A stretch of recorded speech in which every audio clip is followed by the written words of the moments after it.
அனைவருக்கும் மீனூஸ் கிச்சனின் அன்பான வணக்கங்கள். இன்றைக்கி நம்ம கிச்சனில் என்ன செய்ய போகிறோம் அப்படின்னு பார்த்தீங்கன்னா, இன்றைக்கி சூப்பரான ஒரு பவுட்ரு தான் நம்ம பண்ண போகிறோம்.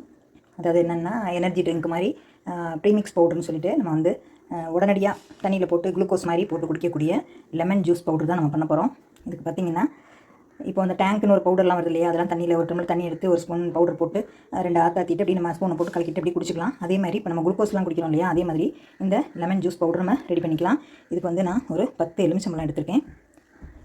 நல்லா கழுவிட்டு இந்த மாதிரி துண்டில் போட்டு தொடச்சி எடுத்து வச்சுருக்கேன். இது வந்து நம்ம இப்போ 2 துண்டாக நறுக்கிட்டு இந்த ஜூஸ் வந்து அந்த கசப்புத்தன்மை இல்லாமல் முக்காப்பதம் நல்லா புழிஞ்சிட்டு விதை இல்லாமல் நம்ம நல்லா வடிகட்டி எடுத்துக்கணும். அந்த ஜூஸோட அளவு இந்த கிண்ணத்துலையோ இல்லை இந்த டம்ளர்லையோ நம்ம அளந்து எடுத்துக்கலாம்.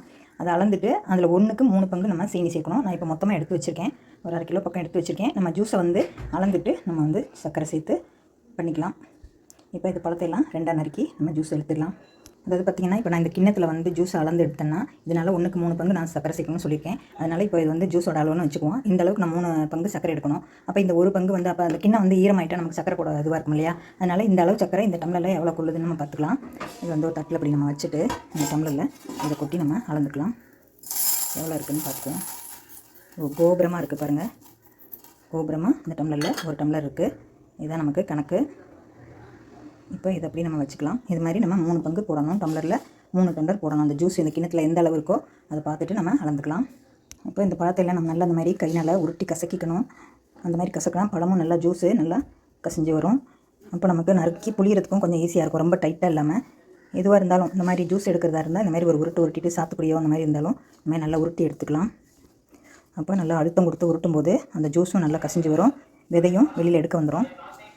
இப்போ நம்மளோட எல்லா பழங்களும் இந்த மாதிரி நறுக்கியாச்சு பாருங்கள். 3, 6, 10,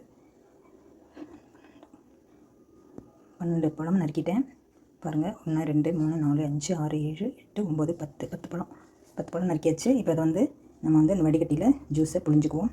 இதிலே நமக்கு பொட்டை தனியாக லிக்விட் தனியாக இறங்கிடும். ரொம்ப போட்டு கசக்கி புளியாமல் ஓரளவுக்கு மிதமாக அப்படி புழிஞ்சு எடுத்துக்கலாம். இப்போ பாருங்கள் ஃப்ரெண்ட்ஸ், நம்மளோட பழம் சாறு பூரா புழிஞ்சாச்சு. அது என்னென்னா, அந்த காஃபி டவராவுக்கு 1 டவரா வந்துருச்சு ஜூஸு. நான் இந்த கிண்ணத்துக்கு தான் வரும்னு நினச்சேன். நல்ல பழம் பெருசாக இருந்ததுனால இந்த டவராவுக்கு 1 டவரா வந்துருச்சு. அதுவும் 10 பழம் எடுத்ததில் 9 பழம் தான் புழிஞ்சிருக்கேன். மிச்சம் அந்த 1 பழம் அப்படியே இருக்குது, அது வந்து புளியலை. இதுவே கரெக்டாக 1 கிண்ணம் இறம்ப இருக்குது. இப்போ இதை வந்து நம்ம வந்து ஹீட் பண்ண வேண்டாம், காய்ச்ச வேண்டாம், பாகு கொதிக்க வைக்க வேண்டாம், எதுவுமே இல்லை. இப்போ நமக்கு இந்த மாதிரி பெரிய தட்டை ஒன்று எடுத்துக்கணும். இப்போ இந்த மாதிரி பெரிய தாம்பாளம் ஒன்று எடுத்துக்கணும். இந்த ஜூஸ் வந்து நம்ம இதில் ஊற்ற போகிறோம். அது இந்த தட்டு பத்தலைன்னா இன்னொரு பிளேட்டும் நம்ம எடுக்கிற மாதிரி இருக்கும். இப்போ வந்து நம்ம ஃபஸ்ட்டு வந்து இந்த ஜூஸை வந்து இதில் கொஞ்சம் ஊற்றிக்கலாம். நல்லா கொஞ்சம் கரண்டி போட்டு கிளறி விட்டுக்கலாம். சுத்தமாக கொட்டை அந்த பல்ப்பு எதுவுமே இல்லாமல் நல்லா வடிகட்டி எடுத்துச்சு. இதை அப்படி கொஞ்சமாக இதில் ஊற்றிக்குவோம். 2 தட்டு பத்தலைன்னா 3 தட்டும் எடுக்கிற மாதிரி வரும். இப்போ 1க்கு 4 பங்கு கூட நம்ம சர்க்கரை சேர்த்துக்கலாம். இது வந்து எங்கேயுமே வந்து தங்கக்கூடாது, தங்காமல் அப்படி பரவனாப்பில் இருக்கணும். இப்போ இந்த இடம் பூரா நம்ம வந்து இந்த சர்க்கரையை நல்லா கொட்டி விட்டுறணும்.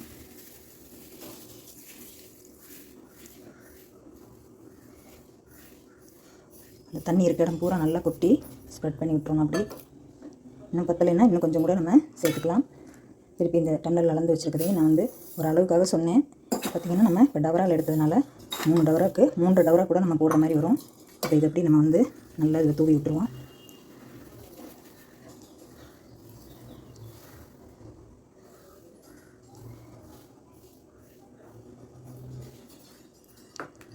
இதை எப்படி இப்படி எடுத்து ஓரமாக வச்சுட்டு இன்னொரு பிளேட்டை நம்ம எடுத்துக்கலாம். இது வந்து அடுப்பில் எல்லாம் வைக்கக்கூடாது, நம்ம ஃபேன் காற்றுல கொண்டு போய் வச்சிடணும். நம்ம நைட்டு எப்படியும் ஃபேன் போடுவோம் இல்லையா, அப்போ இதை போட்டுக்கலாம். இதை அந்த இடத்துல வச்சுட்டு நம்ம 24 மணி நேரம் கழிச்சு தான் பார்க்கணும். இந்த மாதிரி சமமான தட்டை இருந்தால் உங்களுக்கு எங்கேயும் போய் தங்காமல் அப்படி நிற்கும். இப்போ இதுக்கும் வந்து எவ்வளோ கொள்ளுதோ அந்தளவுக்கு நம்ம எடுத்துக்கணும். அப்படியே சுற்றி பரவ நாப்பில் போட்டு விட்ருங்க.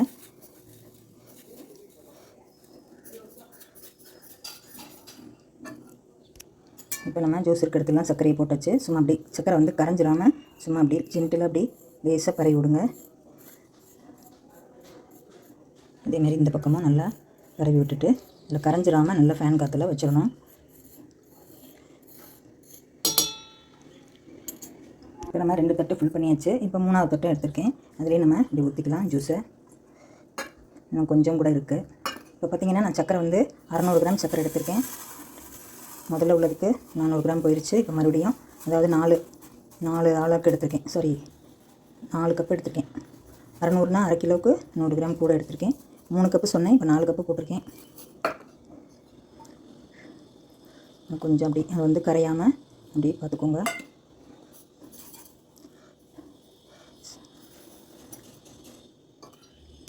பாருங்கள் ஃப்ரெண்ட்ஸ், நான் வந்து இதில் இருந்த ஜூஸ் எல்லாமே சேர்த்துட்டேன். இதுலேயும் பாருங்கள், எல்லாமே வடிகட்டி எடுத்து வச்சு இதுலேயும் ஜூஸ் இல்லை, எல்லாமே ஊற்றி வச்சு 9 பழம் புரிஞ்சிருக்கேன் அந்த அளவில். இப்போ இதில் வந்து இது 200 கிராம் இந்த கிண்ணம், அதாவது ஒரு ஆளாக்கு பிடிக்கும். நான் இப்போ வந்து 800 கிராம் சக்கரை சேர்த்துருக்கேன். இதுக்கு இதனால் 4 கப்பு சக்கரை சேர்த்துருக்கேன். அதை லேஸ் அப்படி ஜென்டில் அப்படி மிக்ஸ் பண்ணி விட்டுடலாம். இது அப்படி 2 நாள் இருக்கணும். நாளைக்கு கொஞ்சம் ஃபேனில் உணர விட்டு நம்ம அப்புறம் பார்க்கலாம்.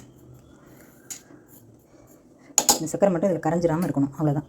இது அப்படி நம்ம கொண்டே ஃபேனில் வச்சிட்டோம்னா இந்த ஃபேன் காற்றுல ஒரு நாள் ஃபுல்லாக இருக்கட்டும், நாளைக்கு பார்க்கலாம். இப்போ பாருங்கள் ஃப்ரெண்ட்ஸ், நம்மளோட அந்த லெமன் சக்கரை எல்லாம் சேர்த்து கலந்தது நல்லா 1 டே ஃபுல்லாக 24 மணி நேரம் கூட அப்படி வந்து ஃபேன் காற்றுலேயே தான் இருந்துச்சு. வெயிலே வைக்கக்கூடாது. இப்போ இதை வந்து லேசாக நம்ம வந்து சுரண்டி அப்படி திருப்பி போட்டுக்கலாம். திருப்பி போட்டுட்டு மறுபடியும் ஒரு 2 நாளைக்கு நல்லா காயணும். நல்லா கிறிஸ்டல் மாதிரி வரணும். கல்கண்டு எப்படி இருக்குமோ அந்த மாதிரி வரணும். அது வரைக்கும் இந்த மாதிரி நல்லா உடச்சி விட்டுட்டு திருப்பி மறுபடியும் காய வைப்போம். ஒரு சின்ன கத்தியோ இல்லை தோசை கண்டி இந்த மாதிரி எடுத்து இந்த மாதிரி திருப்பி அப்படி போட்டுட்டு வந்து ரொம்பலாம் போட்டு உடைக்க வேண்டாம். இப்படியே இருந்துருச்சுன்னா மறுபடியும் ஒரு 2 நாளைக்கு நல்லா காயணும். கல்கண்டு மாதிரி வந்தால் தான் நமக்கு பவுடர் பண்ண வரும். அதனால் இந்த மாதிரி எல்லாத்தையும் நம்ம 3 தட்டில் ஊற்றி வச்சுருக்கேன். இது எல்லாமே நம்ம உடச்சி விட்டுக்கலாம்.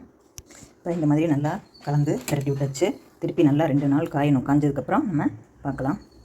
இப்போ பாருங்க ஃப்ரெண்ட்ஸ், நம்மளோட சீனி வந்து இந்த எலுமிச்சை சாரில் ஊறி நல்லா இந்த மாதிரி கல்கண்டு மாதிரி நல்லா அப்படி உடைக்கிற மாதிரி வரணும். நல்லா இந்த மாதிரி காஞ்சிருக்கணும். வெயிலே வைக்காமல் நான் வீட்டுக்குள்ளே வச்சுருந்தேன். கூடவே 2 நாள் வச்சுருந்தேன். ஏன்னா ஃபஸ்ட்டு நீர் சத்தோடு இருக்கும்போது அந்த எலுமிச்சை ஜூஸோடு இருக்கும்போது கொஞ்சம் காயறதுக்கு டைம் எடுத்துச்சு. அதுவே ஒரு 2 நாள் கழிச்சு தான் லேசாக அப்படி சுரண்டி எடுத்துவிட்டேன். அப்புறம் பார்த்திங்கன்னா மறுபடியும் ஒரு 3 நாள் ஆயிடுச்சு. 3 நாள் ஆனதுக்கப்புறம் தான் இந்த மாதிரி நல்லா குழக்கலான்னு கலக்கலன்னு சத்தம் கேட்குது. இந்த மாதிரி பாருங்கள், இந்த மாதிரி கல்கண்டு மாதிரி வந்துடணும். இப்போ இதை வந்து நம்ம வந்து மிக்சியில் போட்டு நல்லா நைஸாக பொடி பண்ணிக்கலாம். நான் 3 தட்டில் ஊற்றி வச்சுருந்தேன். அந்த 3 தட்டில் இருந்து ஒரு தட்டில் இருந்ததையும் இதில் மாற்றிட்டேன். இப்போ நம்மள்ட்ட 2 தட்டு இருக்குது. இது எல்லாத்தையும் நம்ம நைஸாக பொடி பண்ணி எடுத்துக்கலாம். ஃப்ரெண்ட்ஸ், நம்மளோட 2 தட்டில் இருக்க லெமன் பவுடர் இதை வந்து நல்லா பவுட்ரு பண்ணியாச்சு. இந்த மாதிரி நல்ல பவுடராக இருக்கணும். ஈரமே இருக்கக்கூடாது. நல்லா கலகலன்னு நல்லா சத்தம் கேட்குற அளவுக்கு நல்லா காயணும். காஞ்சதுக்கப்புறம் தான் இந்த மாதிரி பவுடராக பொடி பண்ண வரும். இப்போ வந்து இதை வந்து எப்படி ஜூஸ் கலக்கிறதுன்னு காமிச்சிட்றேன். நான் வந்து 10 எலுமிச்சம்பழம் எடுத்தேன். அதில் 9 பழம் நல்ல பெரிய பெரிய பழமாக இருந்துச்சு. 9 பழத்துக்கு காஃபி டவராக்கு 1 டவரா ஜூஸ் கிடச்சிது. அதனால் அதே டவரால் 4 டவரா சீனி போட்டிருக்கேன். நீங்கள் எதில் அளக்குறீங்களோ அந்த ஜூஸு அதே அளவு சக்கரை சேர்த்துக்கோங்க. 1க்கு 4 பங்கு நல்லா தாராளமாக சேர்க்கலாம். 1 டம்ளர் ஜூஸ் இருந்துச்சுன்னா 4 டம்ளர் சக்கரை சேர்த்துக்கலாம். இப்போ இது 1 டம்ளர் ஜூஸ் எடுத்தோம்னா இதில் 4 டம்ளர் சக்கரை நல்லா சேர்த்துக்கலாம். அந்த தட்டில் ஊற்றிட்டு அது மேலே சீனியை பரவலாக போட்டு விட்டிங்கன்னா கிளறவெல்லாம் கூடாது. அப்படி சும்மா சக்கரையை தூவி விட்டு அப்படி நல்லா 2 நாள் காய வைக்கணும். இந்த மாதிரி காஞ்சிருக்கும் போது அடியில் அப்படி சுரண்டி மறுநாள் விட்டிங்கன்னா நல்லா மறுமுறுன்னு காஞ்சிரும். காஞ்சதுக்கப்புறம் நம்ம எடுத்து இந்த மாதிரி ஒரு டப்பாவில் போட்டு வச்சிட்டோம்னா ட்ராவல் டைம்லலாம் நம்ம கையில் கொண்டு போனோம்னா அந்த வாமிட்டிங் வர மாதிரிலாம் இருக்கும்போது கையில் எடுத்துகிட்டு போனோம்னா ஒரு பாட்டில் தண்ணி எடுத்துகிட்டு போயிட்டோம்னா அந்த தண்ணியில் அந்த பவுடரை போட்டு கலக்கிட்டு அப்படியே குடிச்சிக்கலாம். ட்ரெயினுக்கு போகும்போதெல்லாம் கூட நம்ம கையில் ஒரு டப்பாவில் கொண்டு போயிட்டோம்னா சூப்பராக நம்ம கலந்து இருக்கிறதுலே ஜூஸ் போட்டு குடிச்சிக்கலாம். இப்போ வந்து நம்ம சூடாக மிக்சியில் அரைச்சனால கொஞ்சம் சூடாக இருக்குது. நல்லா ஆறினதுக்கப்புறம் பாட்டிலில் போட்டு ஸ்டோர் பண்ணிக்குவோம். இல்லைனா ஒரு பெரிய கண்டெய்னரை போட்டு சில்வரோ இல்லை பிளாஸ்டிக்கோ இல்லை ஜார் கண்ணாடி ஜார் இந்த மாதிரிலாம் போட்டு நம்ம ஸ்டோர் பண்ணி வச்சுக்கலாம். இப்போ இதை வந்து நம்ம கலக்கிறத பார்க்கலாம். இப்போ நம்ம அந்த பவுடரை போட்டு readymade instant Lime premix powder ready பண்ணி வச்சில்ல, நம்ம அதை போட்டு நம்ம ஜூஸ் போட்டுக்கலாம். பாருங்கள், இது சப்ஸா சீடு, இதை ஒரு ஸ்பூன் சேர்த்துக்கிறேன். இப்போ நம்மளோட பொடி பண்ண லெமன் பவுட்ரு ஒரு 1.5 ஸ்பூன் சேர்த்துக்கலாம். கரெக்டாக இனிப்பெல்லாம் சரியாக இருக்குது. இது பார்த்திங்கன்னா நான் ஐஸ் வாட்டர் கூலிங்கில் வச்சு எடுத்து வந்திருக்கேன். இப்போ இதை நம்ம நல்லா சேர்த்துக்குவோம்.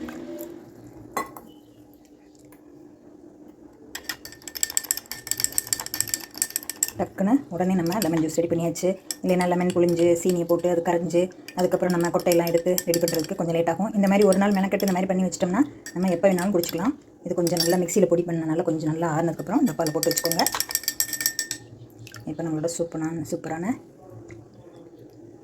லெமன் சர்பத் ரெடி ஆகிடுச்சு. நீங்களும் இந்த மாதிரி செஞ்சு பார்த்துட்டு உங்கள் கமெண்ட்ஸை சொல்லுங்கள். இந்த வீடியோ பிடிச்சிருந்தா லைக் பண்ணி ஷேர் பண்ணி கமெண்ட்ஸ் பண்ணுங்கள். சப்ஸ்கிரைப் பண்ணுங்கள் ஃப்ரெண்ட்ஸ். அனைவருக்கும் நன்றி. உங்களுக்கு தேவைக்கு தகுந்த அளவு பார்த்து போட்டுக்கோங்க. இனிப்பு வேணும்னா இன்னும் கொஞ்சம் பவுடர் சேர்த்துக்கணும். உடனே நம்மளோட ஜூஸ் ரெடி ஆயிடுச்சு.